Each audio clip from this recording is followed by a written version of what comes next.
I'm Helena. And I'm Debs. And Debs is my co-host for the next few podcasts, and I'm very excited to have her here with me. We both work at the MS Trust, a charity for people affected by MS. And just a little disclaimer, the interview in this podcast was recorded over Zoom, so our apologies if the sound is a bit iffy.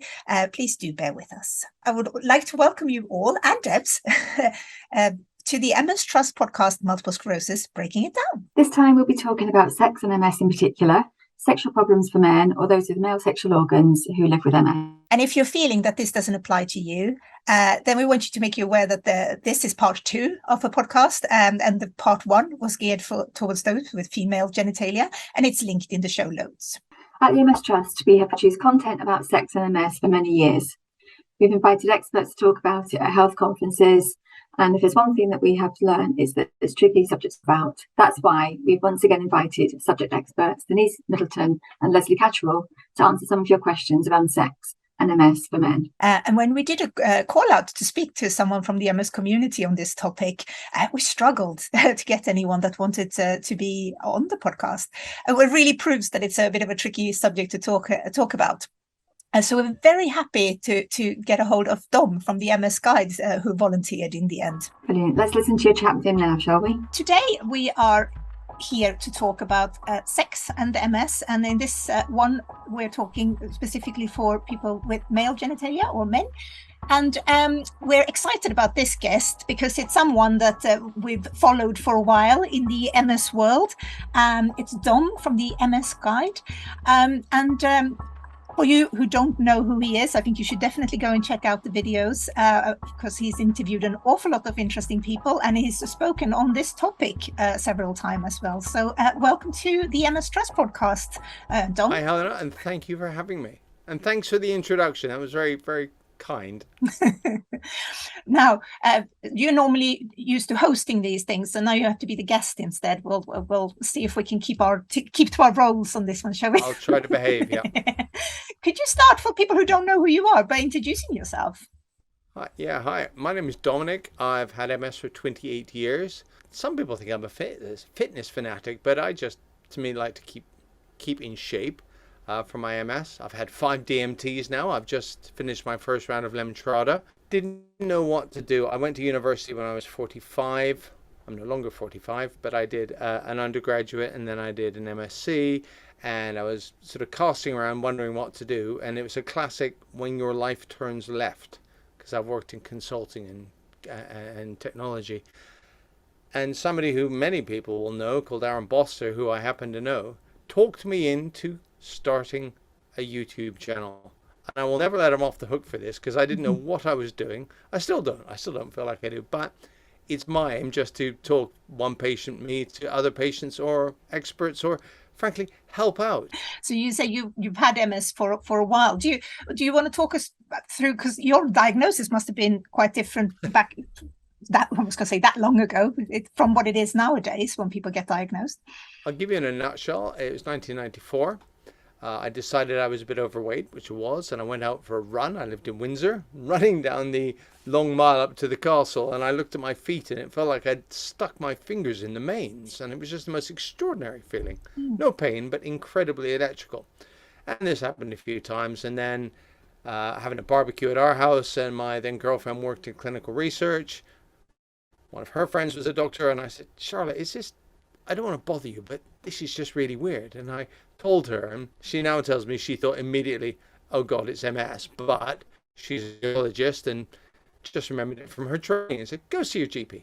And I went to see my GP. And I looked upside down at his handwriting when he wrote it, because those are the days when you didn't type it in, your hand wrote it. Yeah. And thought, Le Hermit's sign, I wonder what that is. And went and looked it up in a medical library and just thought, crikey, that's not looking great. And I went to see a consultant fairly quickly because I was extremely fortunate. My then job gave private healthcare. Remember, this was 1994. And it was just, it was the classic crap diagnosis. It was, oh, by the way, you've got MS. And I said, I kind of worked that out, but I was hoping you could give me more. I said, what do you suggest? And he said, eat less red meat. And that was it. It was like, oh, and there were no MS nurses, there were no drugs, there was no internet, mobile phones, all that kind of malarkey that we take for granted these days. Yeah. And I kind of then just ignored it, Helena, for quite a long time, because I thought, my general view on life is when Jesus wants you for a sunbeam, you're off, and that's, people get killed by the most mysteriously odd things, and some people survive the most mysteriously odd things. And I thought, however this turns out, is going to turn out, and there's little I can do. Bear in mind, there was no drugs, etc. So then when the first drugs became available, I was living in Oxford, and I presented myself there and went, I want drugs, please. And the neurologist then, who subsequently retired, but she said it's a cost-sharing scheme, and I can't give it to you unless you were to have symptoms in about 3 months' time, and you were to come back with those symptoms. I went, really? And they said yes. And so in sort of 2 months and 29 days, I was back going, you'll never believe it, I'm getting funny feelings in my leg. Really? You should have beta interferon. And that's where I got going. And then I did lots of interesting jobs, but just ignored my MS. Didn't really get it, frankly. Didn't spend time looking at it. Didn't try to map it onto my life and say, how's this affecting me? I mean, I can look back now and think, I can see how it affected me. Yeah. Now, because I have a great deal more knowledge about it, but I didn't avoid it. I just wasn't interested. I just thought, whatever's going to happen is going to happen. Yeah. And I'm going to do my best not to make it happen with drugs and stuff. But if it does, it does, I might get run down by a bus tomorrow. This might be the last record of me, so who knows? So one day at the time. Yeah, well, more or less. Yeah, that's a good way of putting it. Yeah. Since having, I'm assuming then, been meeting with MS nurses and neurologists over a long time, because this is one thing. Today we're talking about the subject on sex, and one thing that I've heard from a lot of people with MS is that they don't really get asked about this when they are in clinics. No, so it's British. You're Swedish. I'm half Canadian, and my mother was extremely blunt about things. But I have my GP. I have never talked about it with my nurse. I've never talked about it with a consultant, in the sense that they have never raised it. I have had conversations with my GP. I am the proud possessor of about 50 Viagra tablets, because I don't know what he thought of me, but he just wrote a prescription as if it was, and it was like, oh, I've got lots. But I don't need them every time. Sometimes I've used them more often than others, but they are a means to an end. Yeah. And it's a very mechanistic side of things. Frankly, I think if you don't want sex, no amount of pills or potions or things are going to help. Yeah. One thing that I found quite interesting, so when we decided that we were going to switch these two ones up, so we would have one sort of concentrating on females and one on men, when I was but before we found you to talk to, and I posted about this on Twitter, the first question that popped up was just some guy asking me, are you going to be talking about erectile dysfunction? And that was sort of the first thing that just popped up. And I think, well, we chatted a little bit before we press record, that it's so much more than just the mechanics of things when it comes to sex, isn't it? I'm trying to put this play. When I was a younger man, and I was a ski instructor when I was 18 and things like this, 18-year-old males, in my experience, and this isn't just me, tend to have fairly singular focuses. Or I don't know what the right word is, but essentially trying to get laid, talking about it more than it ever happens. That was essentially at 18 how your life was. And sex was not a romantic thing. Sex was almost an accomplishment. And, the fact that persuading a far more sensible woman to have sex with you when you're 18, you're over the moon because you're being validated, broadly speaking. And, but then it changes as you get into relationships. And you realize that it's not the be all and end all of everything. And to have a relationship with somebody is far more of the head and the heart as well as the groin. Yeah. So it's weird. It changes. Well, it's not weird. It's normal. It's how it happens. You get older. That's the point as well I was wondering about, because one of the questions I had was whether, things have changed before and after diagnosis, but then things do change with age as well, and children and people get, work, there's the stress of life. Oh yeah. Most effective contraceptive ever invented is having a child. Absolutely. And, Yes. I've got one, you've got two, but it's there's often times when you're thinking, well, that's blown it. I find it really problematic, regardless of age.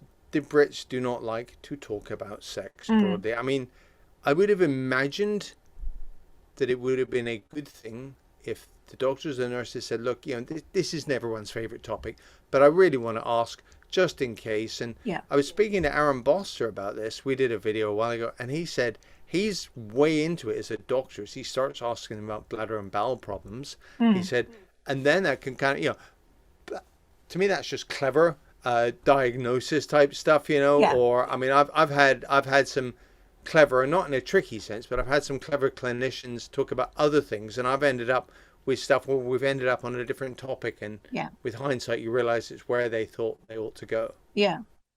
Do you But think sex, don't know sex, Yeah. please. We're British, is the general thing.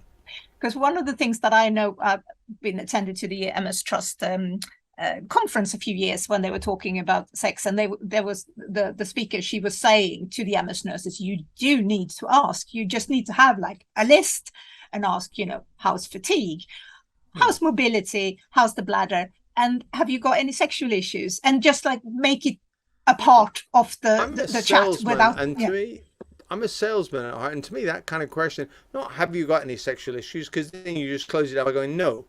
I'd say, please can you describe the sort of sexual issues that you come across, and then it's much harder for somebody to get out of. Plus, don't forget, I'm male.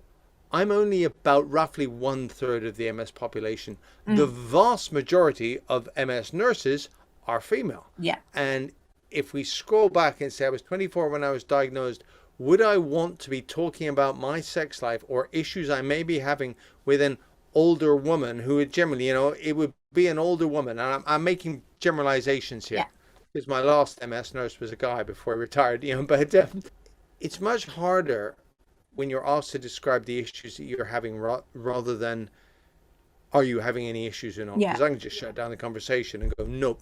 Yeah. And then where do you go from there as a clinician? Yeah. So it's and frankly, I'm in a WhatsApp group with 4 other guys. We've all got MS, and we joke about it. We're all fatalistic like me. When your number's up, your number's up. But it has come up, but nobody sort of raises that thing. But it's just very much factual. It's like and then somebody else, I'll chip in and go, well, you can get tadalafil and you can get sildenafil. I can't remember the proper name of sildenafil. That's it. And and then I said, so the way you ask for it is this. I said, tell your GP, because most of them GPs are, in my experience, happier to talk about things like sex and mood often than MS nurses. Yeah. And do you know what the big thing with sex, it bugs me, is there's 2 sides to it. There's the mechanistic side, and then there's the whole emotion side. And if you're in a relationship, you kind of know one another well enough to know when you're both, say, feeling it, but it's or you're not, but you're still. I said to my 20-year-old daughter the other day, I said, so let's hook up in town. And she said, let's not hook up in town, Daddy. She said, because hook up. And I went, oh, okay. I didn't realize that hooking up meant something different. I said, let's get a coffee. And she said, that's marginally better. But but you see what I mean? So there's the whole, I would say, where sex fits in as a thing. And if you're in a relationship and you're not talking about it, if it's an issue, then you're kind of losing probably the best person to talk about it with. Because if you can't talk about it with your partner, that's really difficult. Yeah. It makes it hard on you, the individual, because you kind of want to, and there's issues, and it's about essentially mutual pleasure. And I mean, it's a solo activity if you're 17, but it's less so if you're if you're older, or you'd like it to be less so. Yeah. Guys who may not be in a relationship and then have sexual problems prior to that, I imagine that must make it really quite more challenging, should we say, if they don't want to talk about it. Because if you're going into a relationship, you best get that out on the table straight away. Yeah. and have a partner who wants to help you address it, because otherwise I think you're going to feel very, very bad and very, very awkward about the whole thing. I mean, I don't know. What are your thoughts on that? That strikes me as the hardest place I to be. I agree with you, because I do think, when you're with someone that you know already, it's easier to talk to about, and it's about your needs, but about their needs as well. So if there's things that you can't do, then maybe you can do things for them, or vice versa. I think often sex seems to be such a focus on what I was going to say, on what we see on TV. Maybe not that kind of things that some people see on TV, but I don't it's know what that TV you watch, but I could not possibly comment. I am Swedish after all, but I think that it can be the closeness, it can be the intimacy, it can be touching. It doesn't always have to be just, I was going to say, the train going into a tunnel kind of effect at the end of this. If we're talking about films, I was going to say, good sex doesn't necessarily have to end with an orgasm. No. And that's, I think that becomes, people jump to that as the focus. Yeah, absolutely. And it's all about, and if an orgasm by one or preferably both at the same time with fireworks going off much, I would imagine, overdubbed sound effects, then success has not been achieved. No. And you need to stop and wind back and think, what does success look like? And this is, again, something you need to talk to your other half about, because, and if you're both agree on something, that's fine. But if you're worrying that their idea of success is different from yours, but you haven't spoken about it, you can guess away, I mean, it's like me guessing what color car is 10 miles down the road, pick a color. I was just going to say, we were talking about relationships and MS in a previous podcast, and I think that was the one thing, like, don't try and second guess what the other person is thinking, because you just end up with two people kind of walking around each other going, why do they not understand me, when you could just have it out. And I've learned as married that, if my opinion is required, it'll be told to me. But it's just like, I mean, you joke about it, but it's that kind of thing where, you're right. If you're not in a relationship and sex is an issue, then you do as much as you can, I suppose, to sort that out. But also, I mean, it's another challenge. But hey, life's full of challenges, you know. And I always think with MS, we forget that other people out there are facing, I would say, different crap than we are. Sometimes, and just, we say MS is a hidden illness. Well, many other things are hidden. So you got to remember that the person who may seem utterly normal to you, through your MS lens, may also be carrying things as well. So I would use the opportunity to say, I need to talk about some stuff, and I would like it if you would tell me your things, because frankly, we've all got crap, and let's get it on the table first, because otherwise it's going to be a deal breaker later, and it's going to be a messy, painful split. When all of a sudden it's like you come to these irreconcilable differences. We had someone ask a question before about casual partners. So again, will be the difference for people being in relationships. I'll try and cast my mind back to my youth. Yes, myself been married for many years as well, so it's a bit tricky one to think about. But how you sort of breach the subject if you feel you need to talk about it. I do have a story that a person who when I was first diagnosed, I had like someone who I got to know who had MS for 10 years, and she was very open about things. So she was great. She was talking about all these things, and she told me about when she had a hookup. They went for coffee first, maybe, I don't know, but and like all good things. Let's get to the meat here.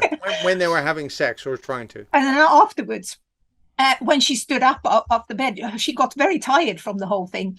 She just fell down because her legs just decided that they weren't going to work. And she got mortified. She thought, do I now have to tell him all about what's going on here? And she looked up, and he was sort of laying on the bed, and he was just smirking a bit, because he just thought he'd been that good to cause her to just kind of go boom, and she couldn't walk anymore. That's how, if that had happened to me, I would have collapsed and gone, oh, you were that good, I'm so sorry. But it's the same thing. You gotta like wing it, Yeah. And I think she didn't see him again, but I mean, he probably left with a happy thought. A spring in his step, I would imagine, thinking, I am the man. I can make women collapse. I'm that good.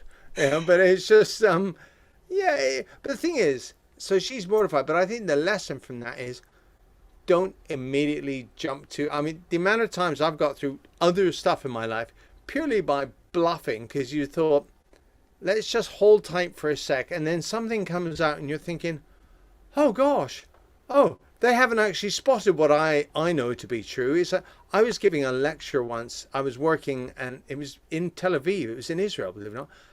And so it's one of the few times I've had an MS symptom like this. But I lost the ability to speak mid-sentence, and I was just thinking, oh, bother. What's going on? And I'm being paid by the client and all this kind of stuff. And I went into complete BS mode. I just suddenly thought, as if I'd been struck by this incredible thought, and I held my chin like this. And in my head, it's like, I can't talk. And then I just went and turned to the blackboard and drew the most complicated diagram I could think about, which is actually to do with Bernoulli's principle of flight. But nobody knew it at the time. And this was not the topic, I might add. But I just thought, buy yourself time. And then all of a sudden, the ability to speak came back, and I thought, well, that was bloody close, but it's just sometimes you just need to wing it a bit, or blame something else, and if you don't have an orgasm, I don't know, blame that good old faithful one going, I'm so sorry, I think I may have drunk a bit much, or, presuming that you have, obviously, but it's, something, Yeah. Sorry, I keep thinking about my grandfather's funeral. I know I shouldn't do, but, it's kind of ruined the mood for me, or whatever, but you can BS it, is what I'm saying, to a certain extent. Especially if you are with people that you're not going to meet again, or you do, if you're in a long-term relationship, then maybe it's better to be honest. Oh, yeah. There's no need. You just, I just said, it's, well, I think my phrase is, I don't think there's going to be much partying tonight. And then it's just like, that's a sort of codified way of saying, it's just ain't happening. I can tell, I'm too tired. I'm, whatever.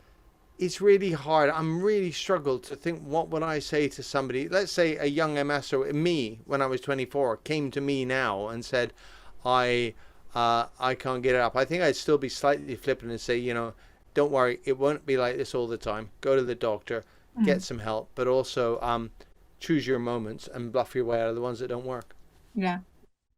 I thought I watched some of the videos that you've made. I've also watched another video with Aaron Booster, and he was talking a lot about equipment and things like that you could get. And I think he in one of the podcasts he said, if you just go away with one thing from this podcast, it's the word sex swing. And I thought it was just, he's so open about these things. So when you came to record it with him, you said you already knew him, but why did you sort of want to do things about this topic of sex? Because you clearly think it's an important issue to talk about.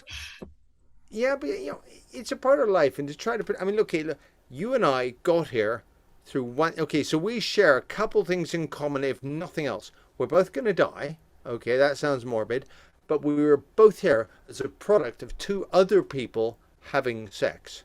Yeah, and I, thinking about your parents doing the nasty, I'm not sure is the best thing, but the fact is, you've got to admit, you didn't get here by a stork or by magic, so therefore sex was involved in your life and the life of your parents and their parents and etc. So it's part of the almost human condition. It is, it's like, you want to eat, you want to stay warm. Many people want to have sex, not everybody, and it changes over your life. The desire, as an older professor said to me once when I was doing my master's, he was about 70. He said, it's fantastic when you lose your libido. And then he told me, Plato said, when you lose your libido, it's like being unchained from a lunatic.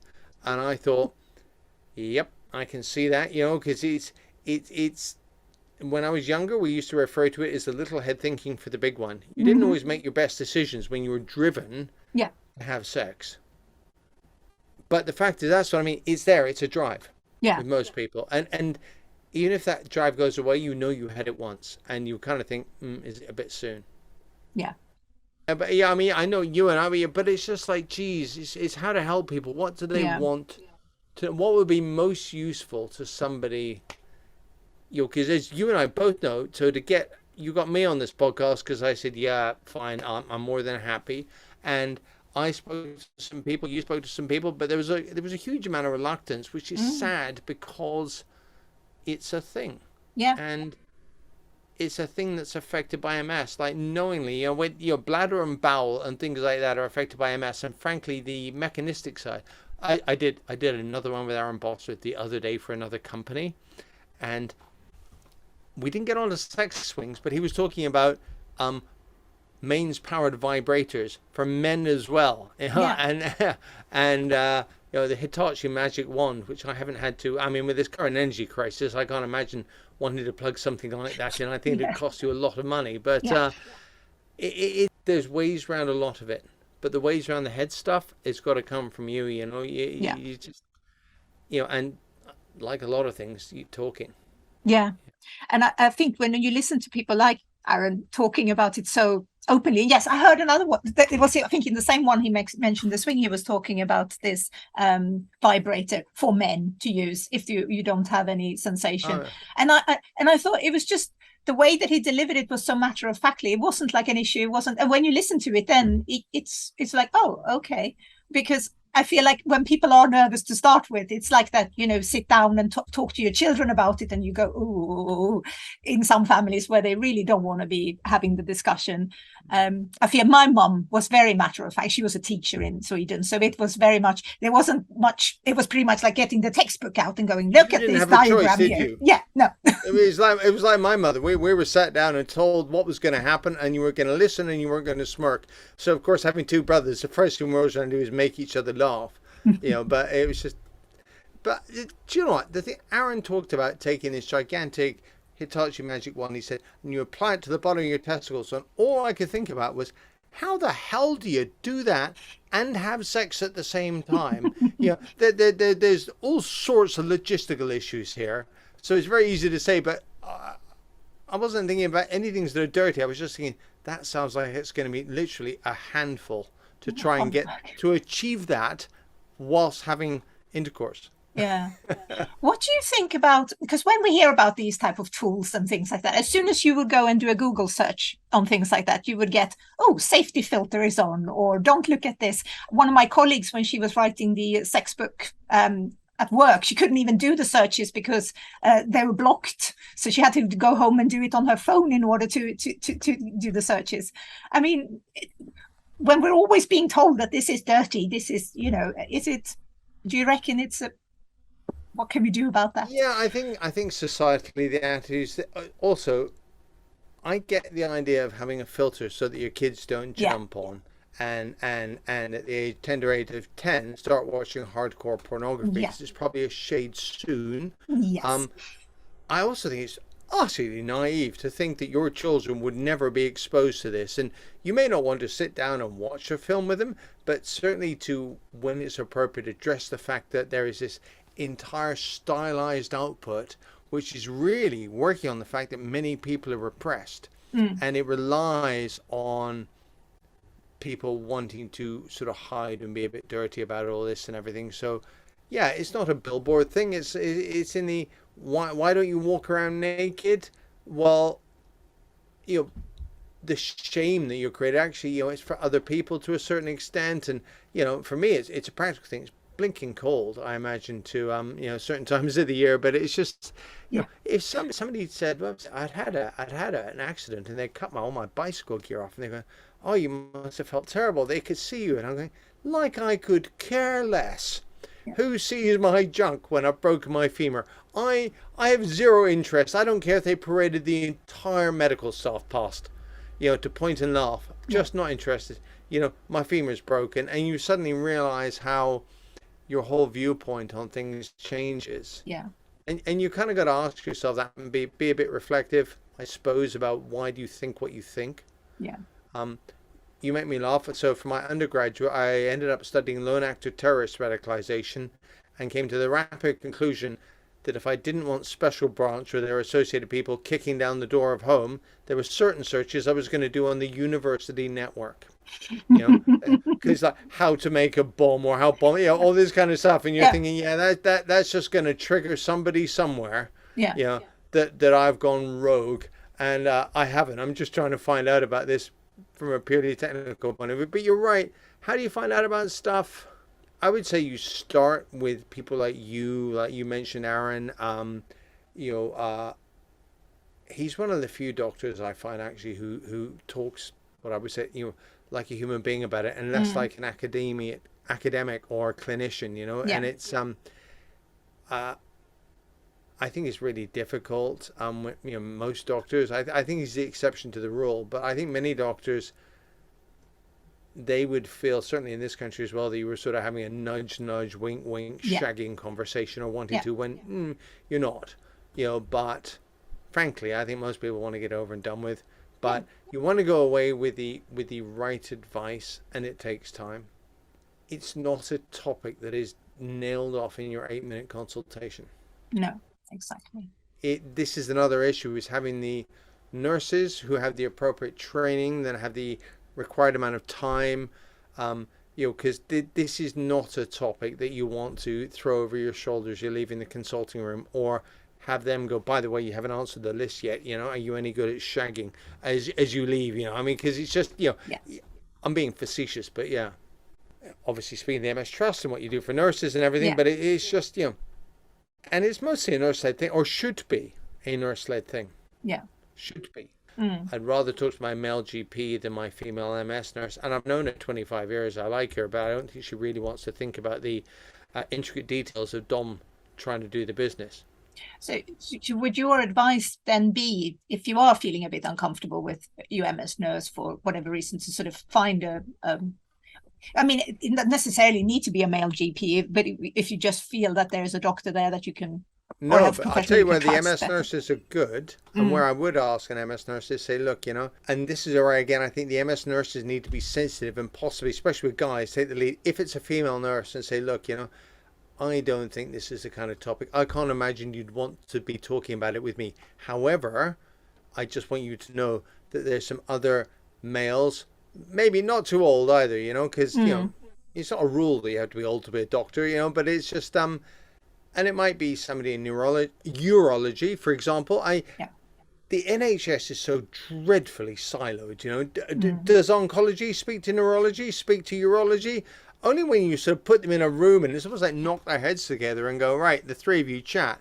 Yeah. But it's there should be other people in the hospital that they know where you or the GP, or say, look, in your GP practice, Dr. so and so's got a great reputation for this, and or I'll speak to your practice nurse and ask which one of the doctors is the most comfortable one talking about this. Because essentially you do need to talk about it. Yeah. And I think your nurse should at least, what's that ghastly phrase, signpost you to, where you can achieve it best. Because also, I can't imagine a 40-year-old female MS really feeling like she can identify and offer other than high-level advice with a 25-year-old male. Yeah. If you could even get him talking, I'm not sure she would feel. And you've got to think about both sides of this. The clinicians aren't without feeling and personality and concerns themselves. So, but knowing where and saying, look, I might not be the best person to chat about this. Yeah. You mentioned that you had a WhatsApp group where you talk to other guys with MS. Do you think that would be a good route to sort of go, if you are struggling to just get to know some other MSs that might maybe not like post a big question in a huge big group? There's, I'll see the public forums, but personally I don't do them, and it's people I know and trust. I don't think just because I've got MS and you've got MS makes us friends necessarily. You see, but many people seem to think they're almost obliged to be friends with other MSers purely because they've got MS. And I'm thinking, if you took MS out of the equation, would you be friends? So it's an organic thing. It's developed over time. It was 4 of us, and then we invited another guy in, and just, everyone's got serious jobs, but within the group we can just be silly. Yeah. And we know, and almost all of them are married, me included. One guy's not, but it kind of doesn't matter. But it's just, and whether you want to go and bitch about your wife, as I would imagine your wife likes to bitch about her husband, it's not a one-way street, because that's life. But you just got some people, you got friends. Forget about MS, you got friends. Yeah.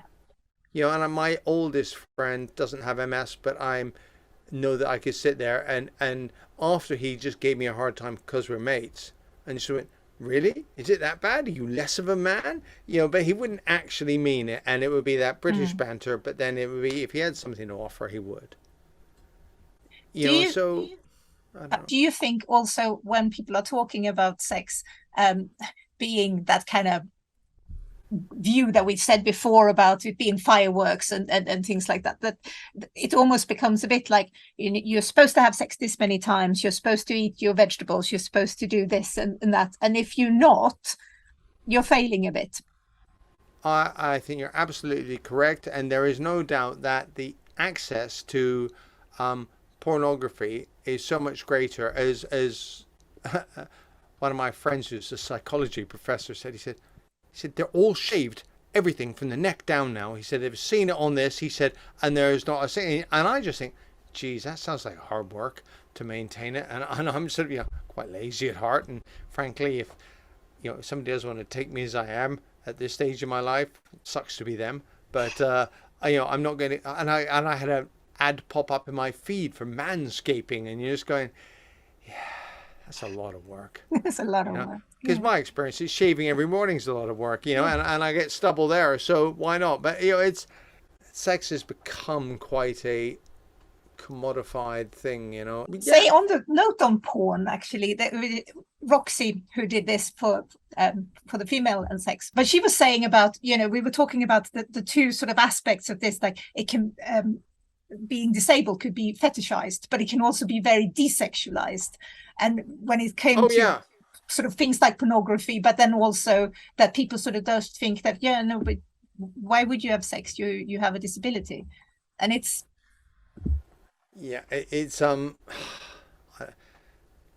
I appreciate that not everybody, I mean, I don't know if it's self-confidence or stupidity, but I appreciate that.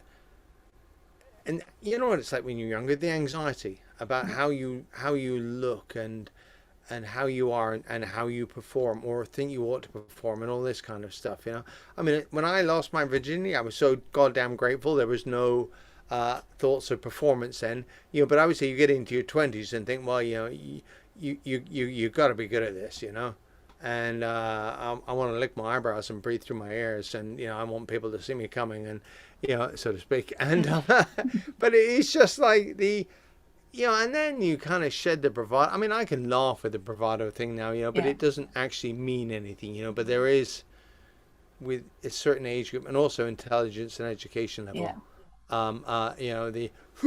it's like, all right, yeah.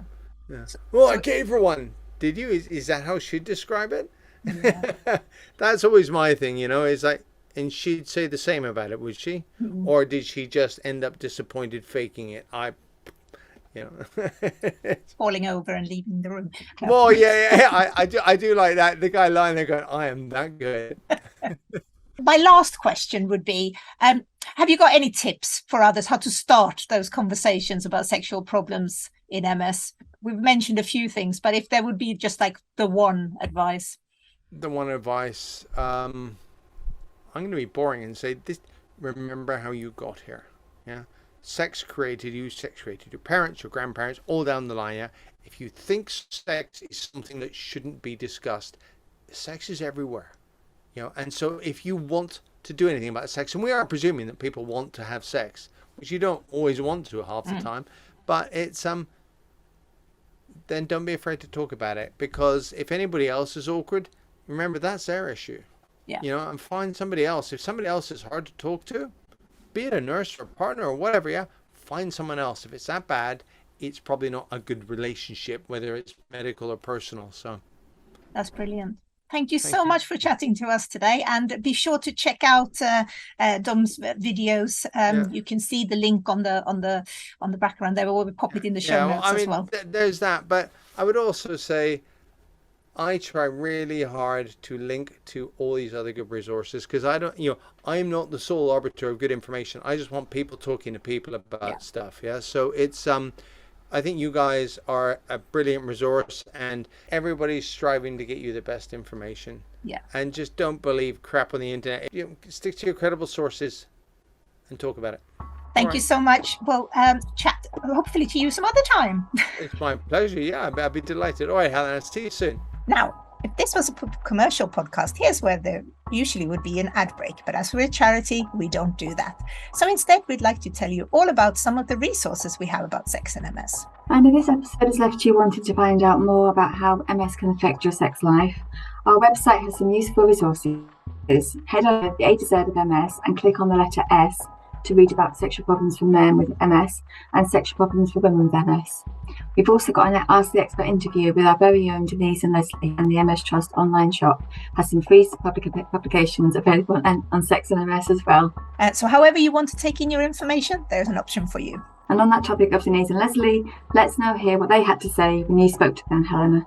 I'd like to welcome our two guests, and these two ladies are no strangers to the podcast because we were here in the previous episode, and we're now talking about sexual problems in men. But I'd like to welcome once again Lesley Catterall and Denise Middleton, two MS specialists. Thanks for asking us back.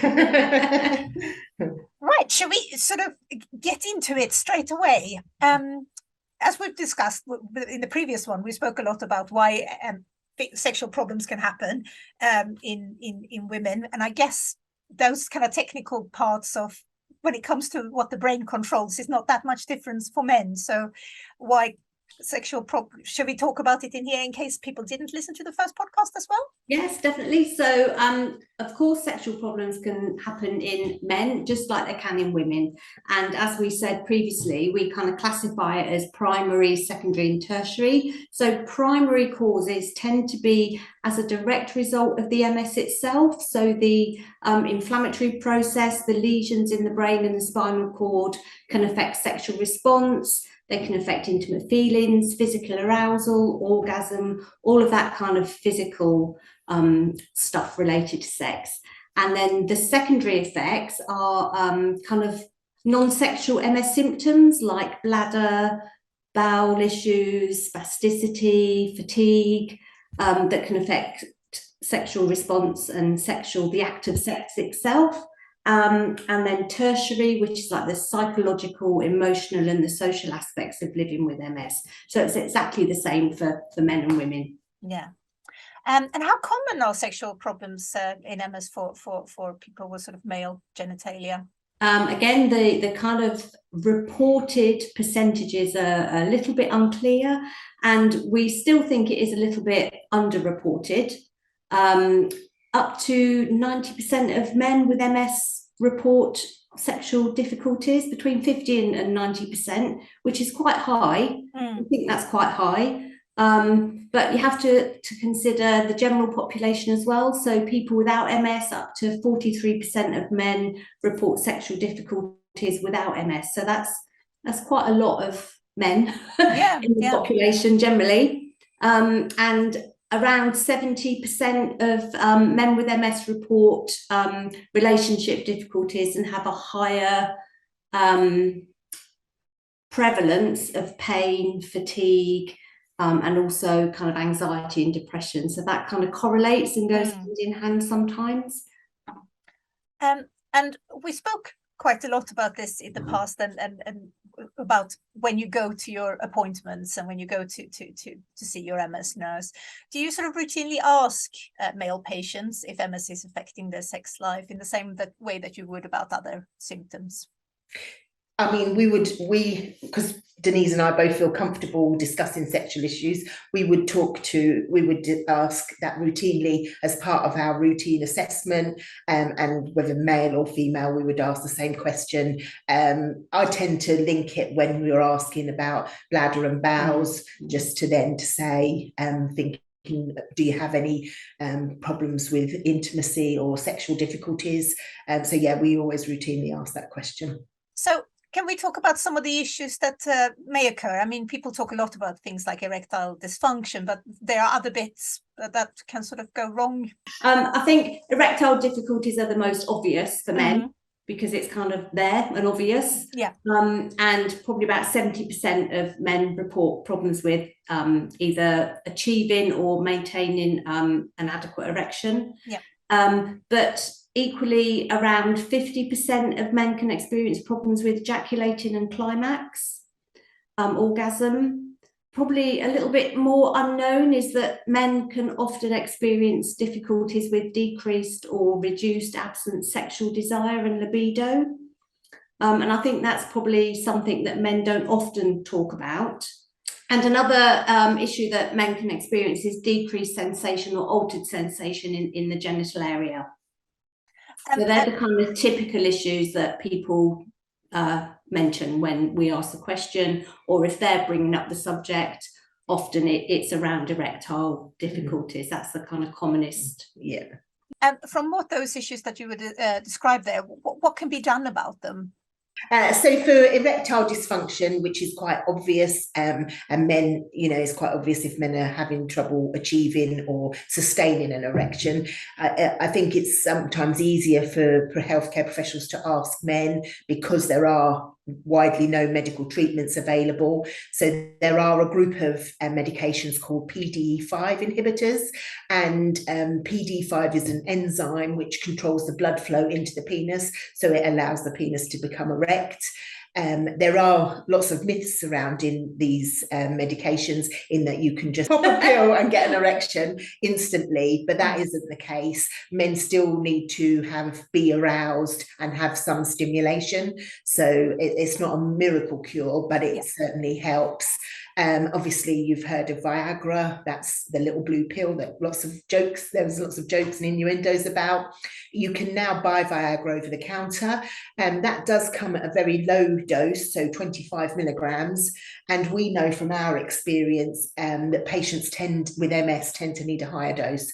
So GPs will prescribe 50 or 100 milligrams. And again, we found that people with MS will need the higher dose of 100 milligrams to achieve an erection that's sustainable.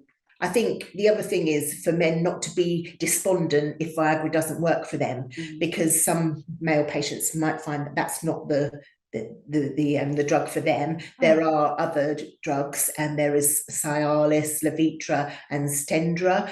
Now, Cialis GPs can prescribe, but the other two have to be prescribed from a urologist.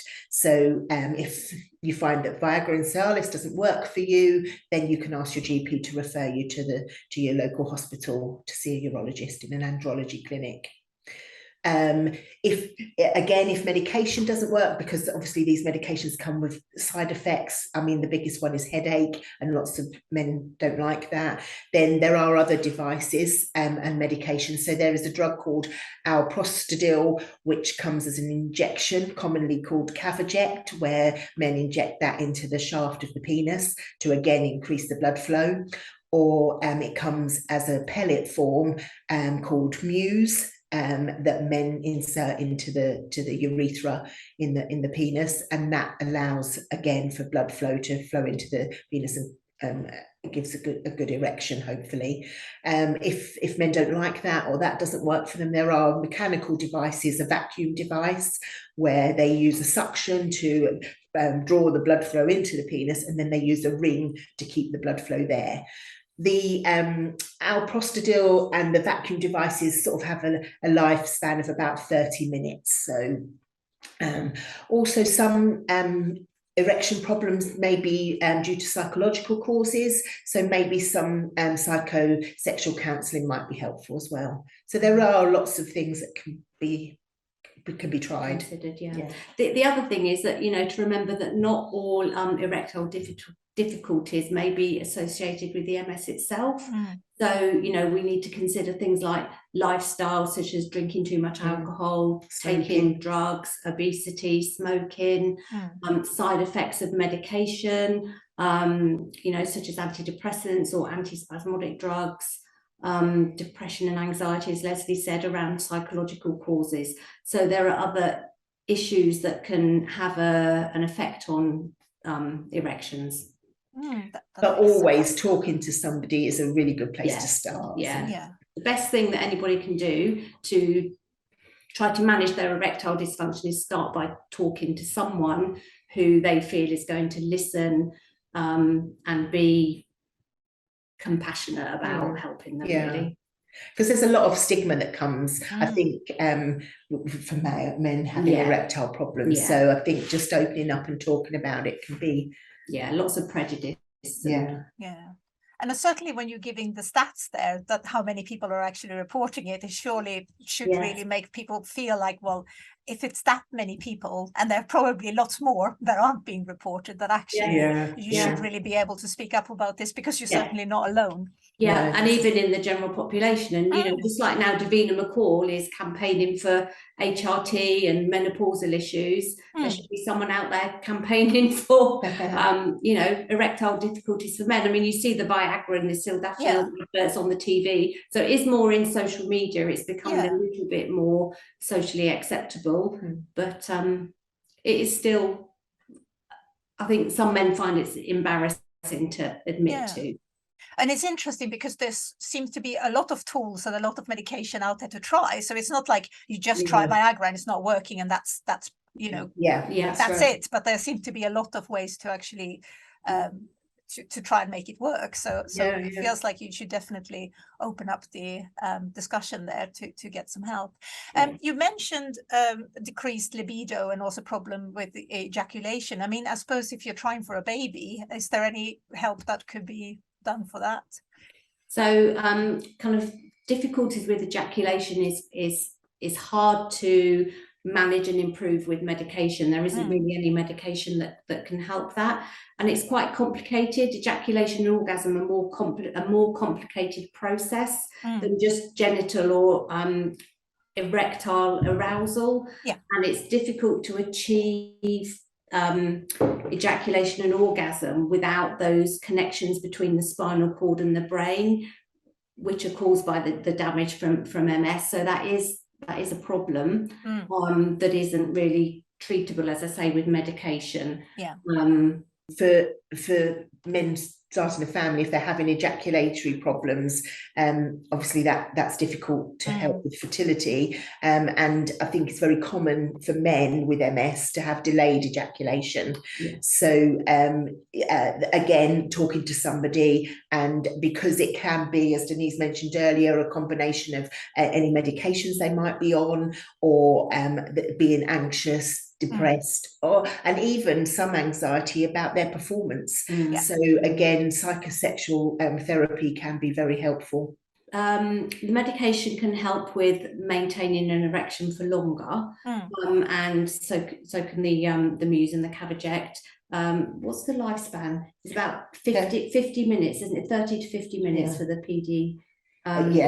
Cialis is longer, as an hour. Yes, Viagra is 30 minutes.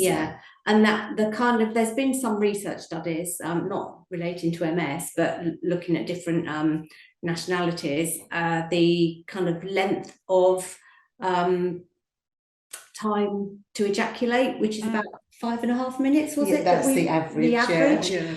So if you can get over that period, then maybe if you're looking at fertility issues and trying to improve ejaculation, trying the medication, there may be some benefit, but there isn't a specific medication that can be prescribed just for the ejaculation. Does that make sense?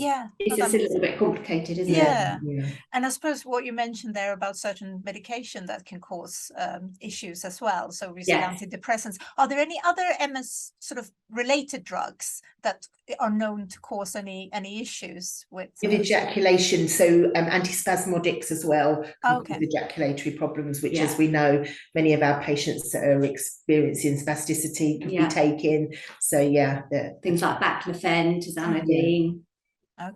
So there is definitely a lot of tricky overlaps there. And I think this is where urologists can help, and they often run specific clinics called andrology clinics to look specifically at ejaculation and erectile problems for men. So getting a referral in by your GP.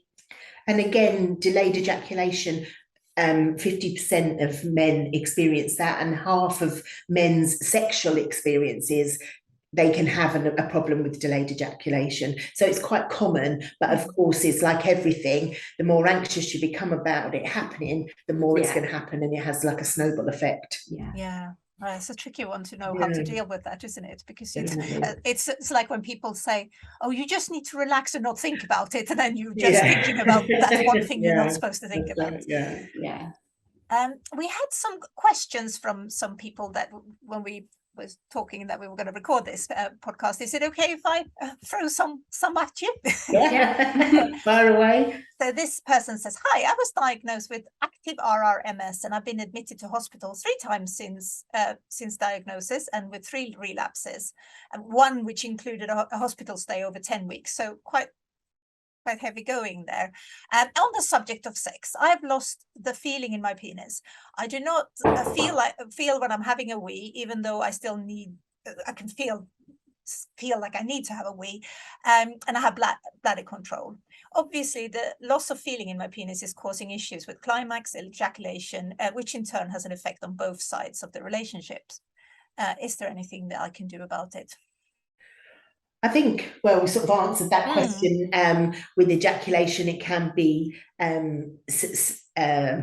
psychological. So again, get some psychological support, speak to your MS nurse or MS healthcare professional or your GP, and you can be referred, as Denise said, to a urologist with an andrology clinic. There aren't any specific medications for ejaculation problems, but just because he might be having lack of sensation in his genitals, it doesn't mean to say that he might not be getting aroused, and there might not be any problems with becoming erect, because that process starts from visual cues and sensations and feelings. So even touch a partner or seeing something that a person finds arousing can help with achieving an erection, and then obviously going on to having a positive sexual encounter. When we had a similar question on the female part of the podcast, we were talking about like massage tools and things like that, and I've heard that you can use things like that on the penis as well to if you're struggling with loss of feeling. Is that something you would recommend as well? Yeah, definitely. So I mean, as you say, sex aids can help, and so can masturbation, oral sex, and anal play can all kind of enhance and improve sensation.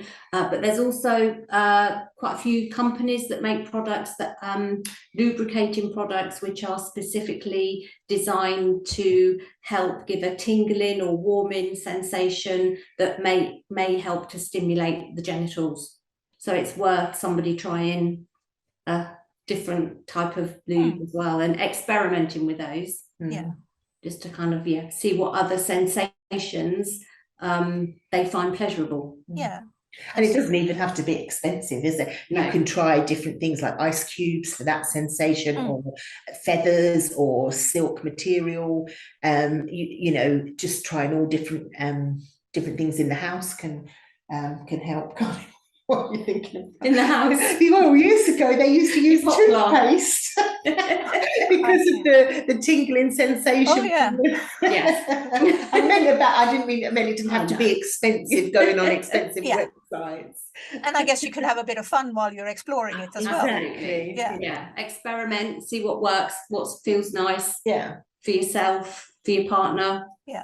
Obviously, this is for people who lost feeling. If you're hypersensitive, can that occur as well? So you've got too much sensation. Yeah, definitely. So it's quite common for people with MS to have hypersensitive genitals. Like we say, you could try cooling, so ice cubes, or you can buy these nice gel pads now that can provide cooling to the area. Again, using different textures and materials for the touch. If the hypersensitivity is quite acute, then that they could try medications, so such as gabapentin or carbamazepine can help treat genital hypersensitivity. Another exercise that couples can try is something called body mapping. So, taking sex off the table and just discovering each other's bodies, working out which area of the body is pleasurable and which isn't, and then obviously avoiding those that isn't pleasurable. So that can help with closeness, improve communication, and maintain intimacy. here's another one. If you're struggling sort of with mobility issues, so we're not talking about your parts of your genitals, but say like maybe arm strength or leg strength and things like that. Are there any places or recommendations for tools? We spoke a bit about pillows in the former podcast, but is there any sort of, if somebody would come to you and sort of say, oh, well, actually I struggle due to mobility issues, what would you advise? What would you give to them? I think what we'd say is experiment with what you've got at home, so it doesn't make it expensive and you're not wasting money. So kind of mock up with towels or pillows, tie the pillows into different positions, like into a butterfly shape, or see if you can make a wedge shape, rolled up towels. Try different things like that rather than spending money initially. And then if you find something that works, there are quite a few companies that specifically sell positioning wedges, cushions. Yeah, and I mean, there's lots of, if you Google, you can find lots of companies that will sell positioning wedges just for sexual enjoyment, regardless of whether you have a disability or not. Yeah. And the other thing that can affect mobility is spasticity. So, other than just weakness, if someone's got an increased muscle tone and they're having unpleasant stiffness or muscle spasms, again, to try and find a position that doesn't trigger that spasm or spasticity, and optimize the kind of management of medication for spasticity. I mean, the other thing is you can bring in sort of relaxation and massage techniques to help with the whole intimacy and enjoyable process, as well as helping relax the person. Is it, when you're talking about the wedges and things like that, because sometimes you can be referred to a physio when it comes to help, or occupational therapist with sort of, positioning yourself for sleeping or at work. But I mean, can you approach them when it is more of a sexual issue, or would you feel like, well, actually, I'm not going to bother them about something like that? No, I think if you were seeing a physiotherapist and you wanted to ask them about that, they would be more than happy to look at that with you. Here's another one. Catheters and bladder issues. I guess that could be a major concern. What tips do you have for people with male genitalia on this one?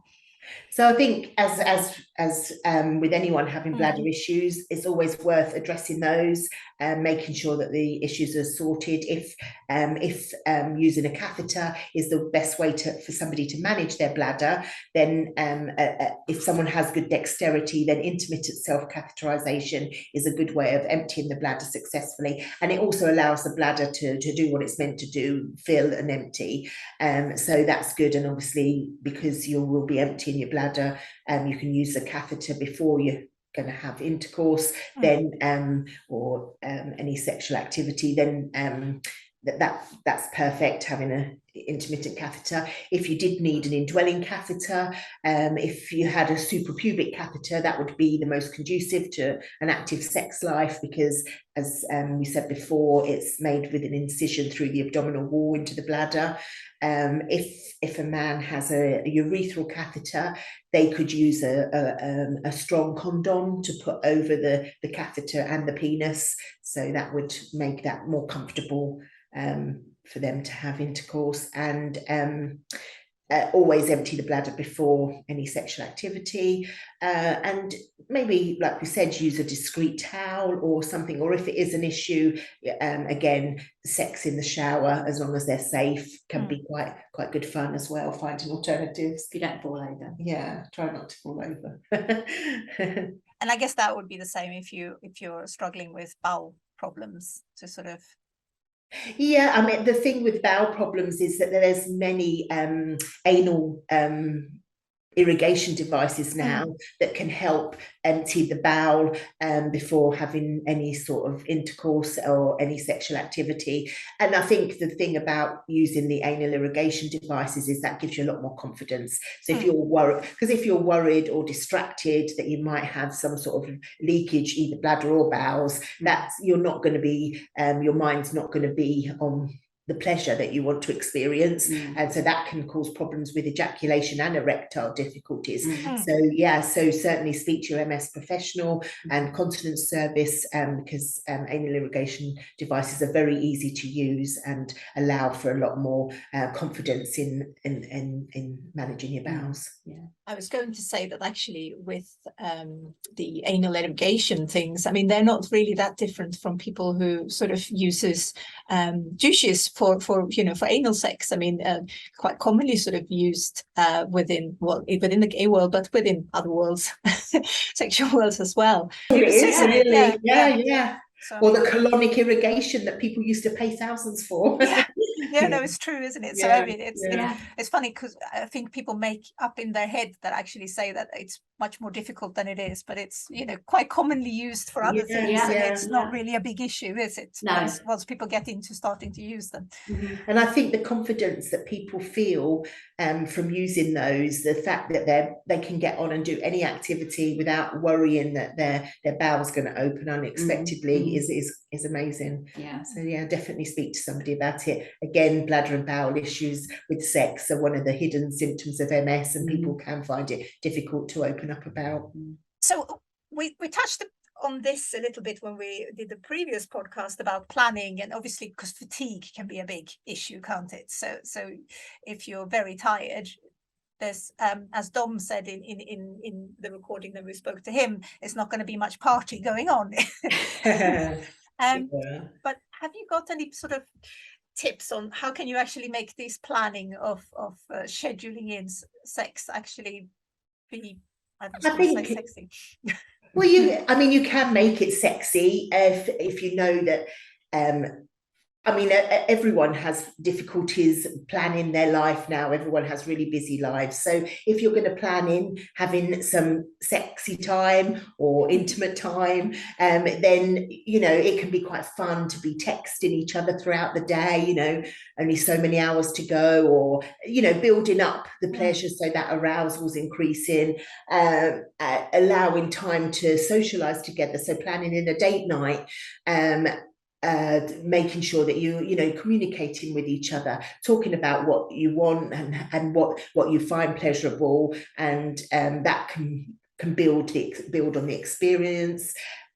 Touching, just sitting holding hands, and then that can lead to other things if you're being intimate, and thinking about sexual excitement, and the thought of having the activity can allow the build up. The thing for spontaneity with men in achieving an erection, if they're having erectile difficulties, as I said earlier, Cialis can be given as a higher dose that can be given to and then a short time later, hopefully the person will achieve an erection.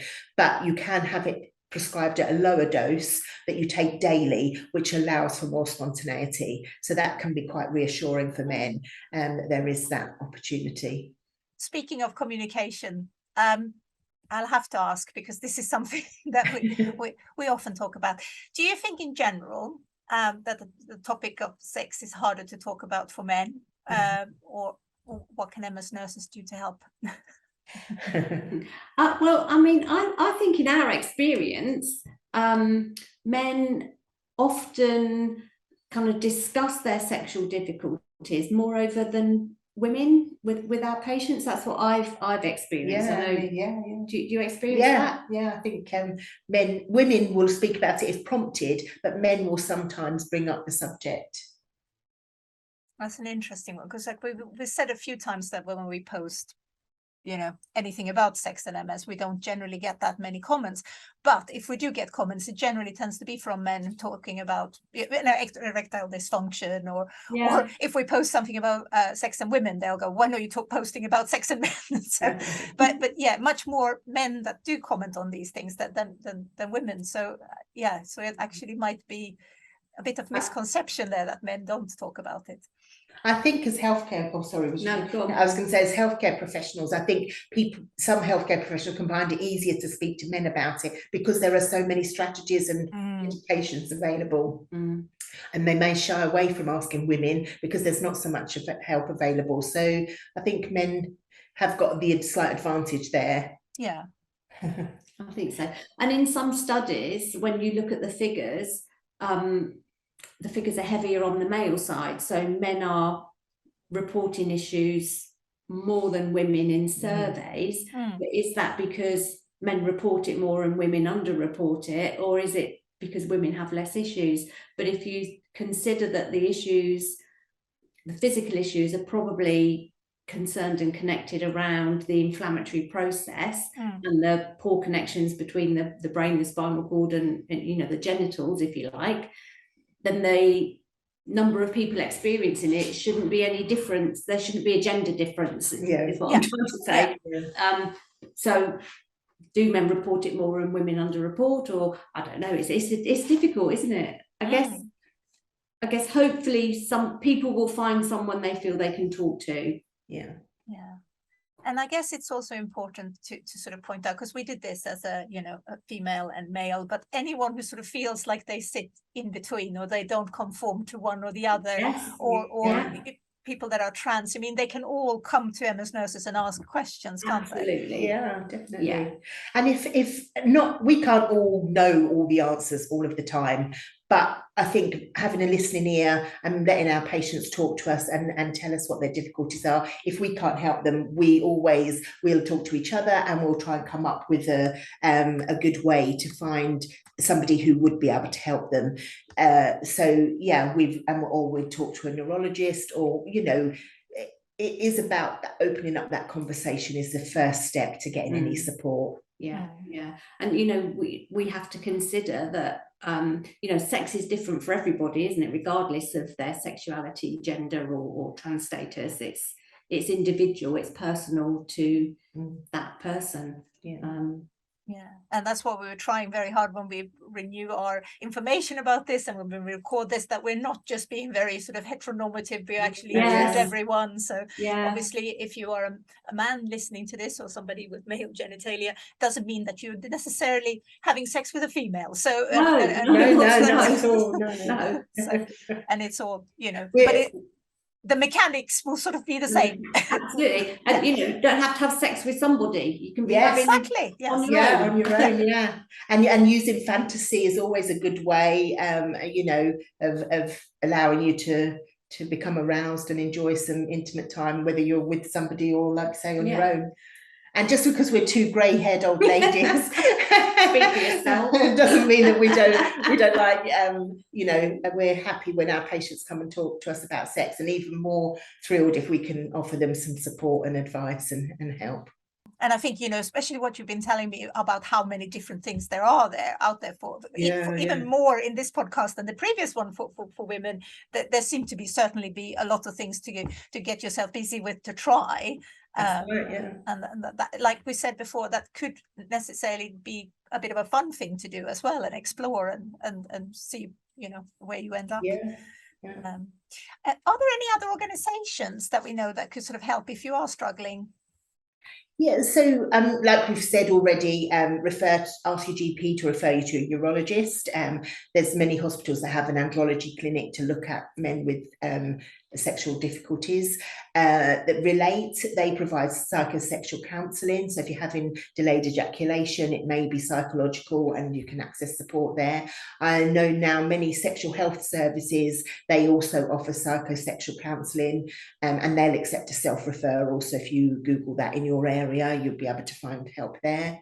There is the Sexual Advice Association. They're a website, but they also have an app, so you can download the app and you can key in questions, and there's a short questionnaire to find out what your difficulties might be and how you can access help in your area. So that's always a good tool. The LGBT Foundation, they offer sexual health advice as well. And then you've got websites such as Love Honey Honey that provide sex aids that people can look at, and wedges. They also do bolsters and wedges that, like you've mentioned. So yeah, there's lots out there now. Oh, that's brilliant. I find it really, really interesting to talk to you. It's been absolutely brilliant, both this podcast, because I do feel like, you know, the more we talk about it, the more people listen to it. It's hopefully people who feel like they have sort of given up actually can just realize that there is clearly stuff that you could try. Yeah, It might not work for everyone, but at least there is areas to explore. yeah, definitely. So as a parting question, if you're a person who is listening to this podcast and you're sort of a bit worried, what advice would you give to them if they're struggling with some sexual issues? I think it would be brave and talk to someone. It doesn't matter who that someone is, but start a conversation. And then from that conversation, you might gain the confidence to talk to somebody else who might have some ideas and suggestions to help you. So, you know, talk to, if you have a partner, if you have a friend who you might want to talk to, or you said that online there, you know, is it Dom, the person? You know, can find some other people to talk to. It's finding someone to have that initial conversation, and don't feel as though you're on your own, because there's so many other people that experience difficulties with MS across the spectrum of symptoms and life, as we've seen. You know, it's not just people with MS.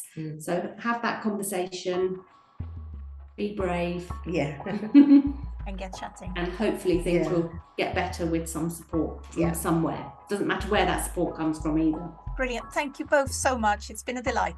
It's been lovely. Thanks, Helena. Thank you for asking us again. Yes. And we're back. There's a lot to take in again.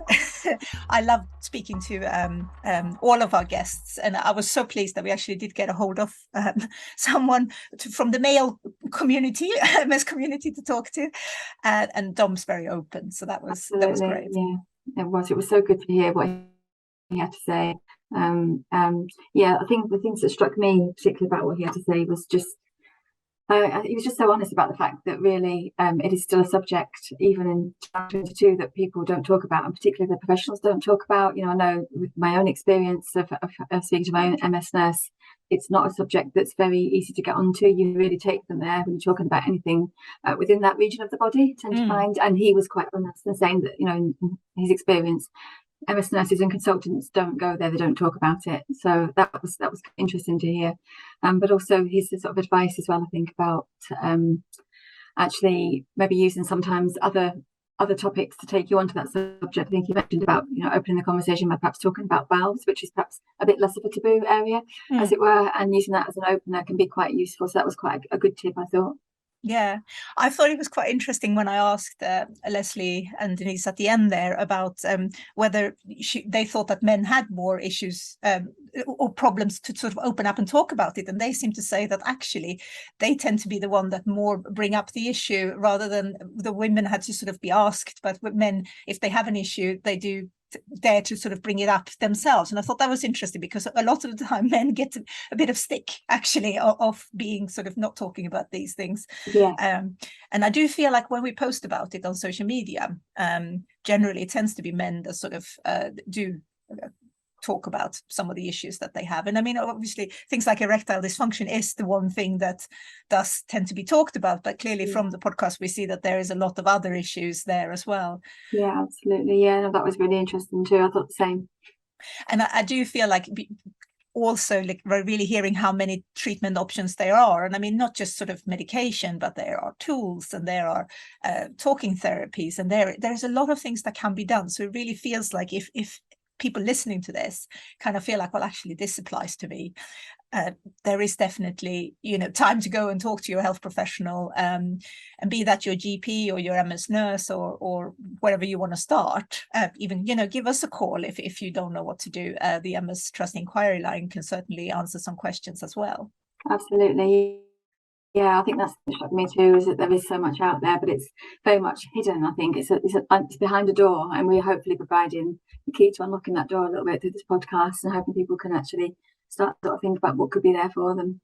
I was just going to say, if you've been listening to this and you feel like, actually, I'd like to talk about this a bit more, and I'd like to share my story, we would love to have people's, do a guest blog or like a video or something to talk about these things, because we say how important it is to talk about it, but then for us to be able to share stories from the MS community, such as Dom and Roxy in the previous podcast, is really important. So if anybody's listening to this and feel like, actually, I want to talk about maybe how they found help, or maybe how they explored some of these issues that they had with their partner or on their own, I think there's so many different routes you can take to this, and it would be really interesting to hear how people have sort of approached the subject. Definitely. And remember, the MS Trust is also here for you if you have any questions about MS, whether they're related to sexual health or other things. You can contact the MS Trust Inquiry Service between 9 o'clock in the morning and 5 o'clock in the afternoon on Monday to Friday, apart from bank holidays. And we're here for you if you have any questions about life with MS.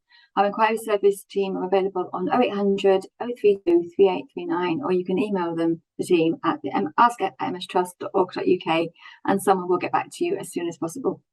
And you can also find the MS Trust on Facebook, YouTube, Twitter, and Instagram. And you can find this podcast on Spotify, Google, and Apple Podcasts, and Amazon Music. And now also you can watch us on YouTube if you want to watch the video version of this. And get in touch, and like they say, like and subscribe, spread the word, please. Let other people know about it, especially when it's an important subject like this one. Our next podcast is going to be on the topic of visual problems with MS. So if you have anything to say about this topic, I would love to hear from you, and your comment might even be featured onto the episode. It can be completely anonymous, and you can drop us a voice note or a message via WhatsApp on 07458303326, or alternatively you can email mystory@mstrust.org.uk. And finally, we would also like to say a big thank you to Anne Chapman Audio for the music to the podcast. And I also like to say a special thanks to Debs for joining me in this episode. And we shall see you in the next one. Thank you. Bye. Thank you. Bye.